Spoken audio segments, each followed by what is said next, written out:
Hey everybody, welcome to Board Game Heaven. My name is Raymond, and in this video I'll be doing an unboxing of Kamigami Battles into the Dreamlands, which is an expansion to Kamigami Battles Rise of the Old Ones, but it's also compatible with any of the other Kamigami Battles core games. This is an expansion by Japanime Games, and before I open up the box and check out the cards, I'd like to ask you all to please hit that subscribe button if you haven't subscribed already, and if you have, you're an absolute legend. It really helps the channel. Alright, let's open up the box and check out the cards. Alright, Kamigami Battles into the Dreamlands expansion pack. Right, on the back it has a bit of flavor text here about what the expansion is about. And it tells you that you need a Kamigami Battles core box to actually play, because this is just an expansion. And the contents are listed here. Game for 2 to 6 players, 60 minutes, ages 14 and up. Let's check out the cards.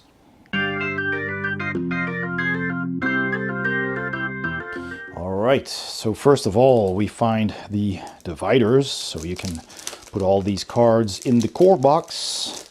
If you have one of the core boxes, I have the Rise of the Old Ones box, which has plenty of room for expansions. So you can put those dividers in. So for all of those new cards, there is a cardboard divider. That's really nice. Then we have the new gods. So let's check this out real quick. Let's get that open. There we go. And it comes with a little card to, well, big card, but to explain how you can combine expansions. And has a suggestion here to make a warrior deck. So you have that. These are the other sets that you can get, the core games and their respective expansions.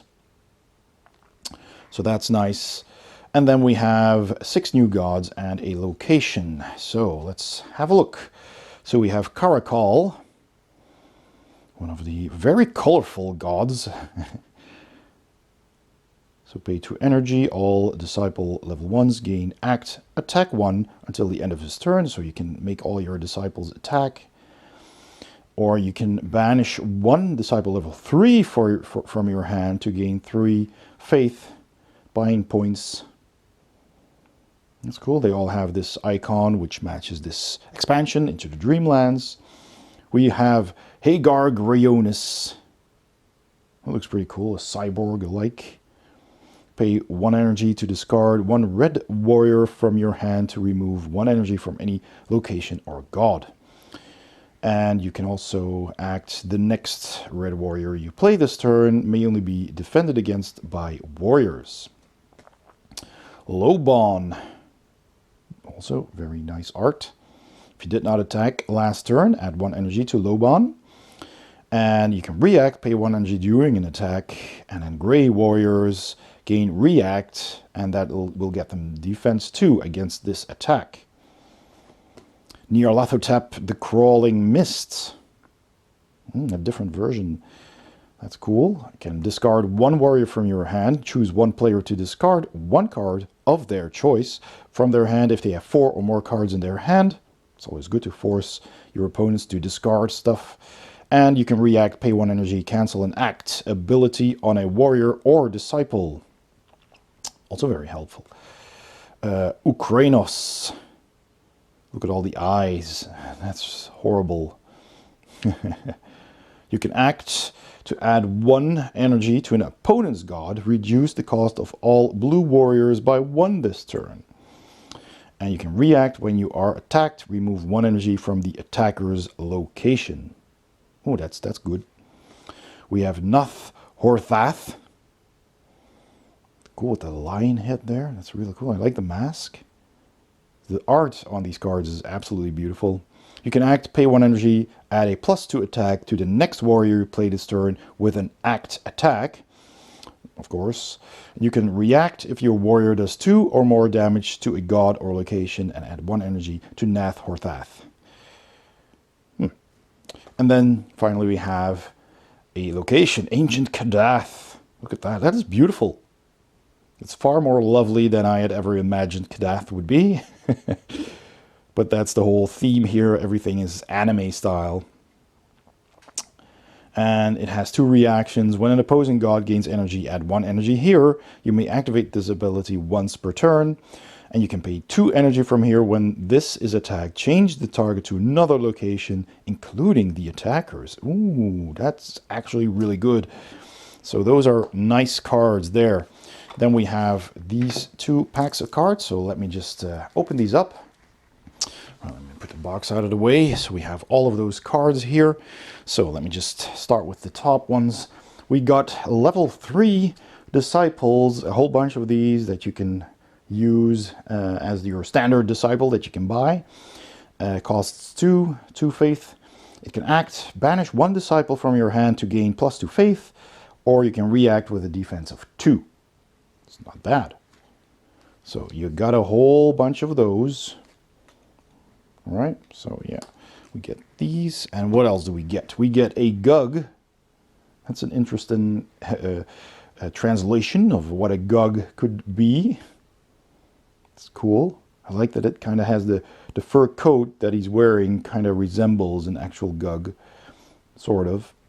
Has act, attack 4. Any cards used for defense against Gug are banished at the beginning of the discard phase. Costs 6. Red Warrior. We get 5 of those. Then we get Randolph Kata, a Grey Warrior. Costs 3. Act, take 1 Red Warrior from your discard pile and place it on top of your deck. Or draw 1 card. Also good. Drawing cards, always good. Cats of Ulthar. Oh, I love this. Look at all the cute cats and this person with the slitted eyes. That is super cool. I love that. Warrior 3, green, primary color. Act, reincarnate 1 warrior in the netherworld. Or react, if this is banished, reincarnate it instead. Remove 1 energy from the god of the player who banished it. Okay. Good. The Night Gaunt. The wings, of course. Cool. And the horns. And the big claws. Has only attack 2 if your god has the blue moon sphere. I always forget the terms. Add +2 to this attack. Cool. So some synergy going on there. Then we have Haragrim, who kind of reminds me of a Dark Souls character, but in white. Looks really cool. A Red Warrior, costs 4, can attack 4, and has a defense of 2. Just a pretty plain, kind of tanky warrior there. That's cool. Then we have Nusht and Kamanta. Interesting. Yellow Warrior costs 5. 2 Egyptian-looking characters. Pay 2 energy from your location. Add 2 energy to any god. All right. And you can react with defense of 2 if the attacker has a cost of 4 or more. Banish it at the beginning of the discard phase. Ooh, that's cool. Then we have a Moon Beast. And the Moon Beast is a cost 4 warrior, green, primary color, only links to gray. Reveal, add 1 energy to any god that has the moon sphere. And you can act, discard 1 red warrior from your hand, gain 2 faith points. Okay. Then we have Doles, the big worms that burrow in the ground. It's a warrior, red. When revealed, remove 1 energy from the active player's location. If it is destroyed, they choose another location to use 1 energy. Oof, because they burrow. And then you can act, attack 3. If the target is a god with the green leaf sphere, add +1 attack. So he doesn't like those. All right. Then we have Minions of Gadamon. A blue warrior, costs 3. Act, look at the top 2 cards of any player's deck. Leave 1 card on top and put the other in that player's discard pile. And a react, it says cancel an ability of a blue card as it is being used. Okay. And then we have some artifacts. So we have a silver key, a couple of those. It's a common card. We have the Papyrus of Karnak. Also 5 of those. We have a Idol of Bakrug. It's persistent. The Book of Black Stones, also persistent. Monolith of Ib, persistent. And a Lute of Unai. Alright, those are the artifacts. And then of course we have the randomizer cards here. It says so on the back. So those are all the cards in Into the Dreamlands.